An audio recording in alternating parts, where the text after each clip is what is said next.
ഇന്നിപ്പോൾ ഞാൻ ടെറസിലേക്ക് കയറിയിട്ടുണ്ട്. അപ്പോൾ ഇന്നത്തെ കറിക്ക് വേണ്ടിയിട്ട് എന്തെങ്കിലും കിട്ടുമെന്ന് നോക്കാം. അതിന് വേണ്ടിയിട്ടാണ് കയറിയത്.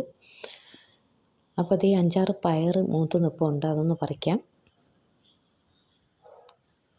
ഒരു 3-4 ചുവട്, 3-4 ഈ വശത്തൊരു 3 ചുവടും പിന്നെ അപ്പുറത്തെ വശത്തൊരു 4-5 ചുവടും വെച്ചിട്ടുണ്ട്. നല്ല നീളമുള്ള പയറാണ്, അത് നല്ല ടേസ്റ്റുള്ള പയറുമാണ്. അപ്പോൾ അത് 4-5 എടുത്തിട്ടുണ്ട്. ഇനി ഇച്ചിരി തക്കാളി പറിക്കാനുണ്ട്, അപ്പോൾ അതൊന്ന് നോക്കാം.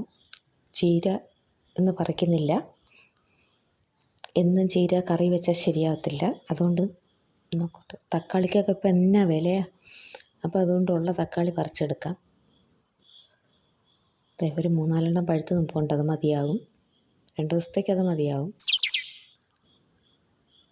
അതും ഇതുപോലെ ഒരു 2 തക്കാളി തൈയായി നിൽക്കുന്നത്. അതൊന്ന് എനിക്ക് 2-3 പ്രാവശ്യമായിട്ട് നല്ല വിളവ് കിട്ടിയതാണ്.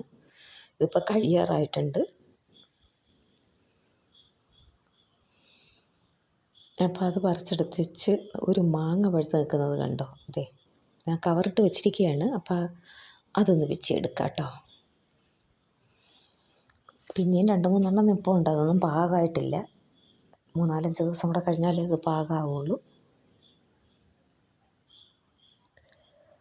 ഇനി നിലത്തൊരു മാവ് നിൽപ്പുണ്ട്, അതിലൊരു മാങ്ങ ഞാൻ മുകളിൽ നിന്ന് നോക്കിയപ്പോൾ പഴുത്ത് നിൽക്കുന്നുണ്ട്. അപ്പോൾ അതൊന്ന് പറിച്ചെടുക്കാം. പക്ഷേ അത് എനിക്ക് ക്യാമറയിൽ അത് കാണിക്കാൻ പറ്റുമെന്ന് അറിയത്തില്ല. അങ്ങ് മുകളിലാണ്, ഒന്ന് കയറി പറിച്ചെടുക്കാൻ പോവാണ്.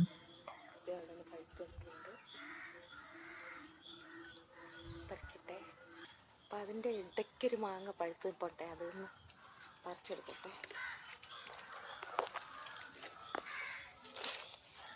ഓ, കിട്ടി.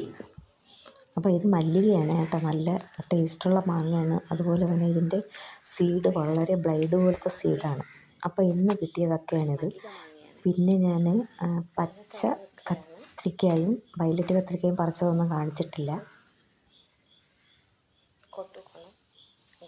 അപ്പം ഇതാണ് ഇന്നത്തെ എൻ്റെ കറിയും എൻ്റെ ഫ്രൂട്ട്സും.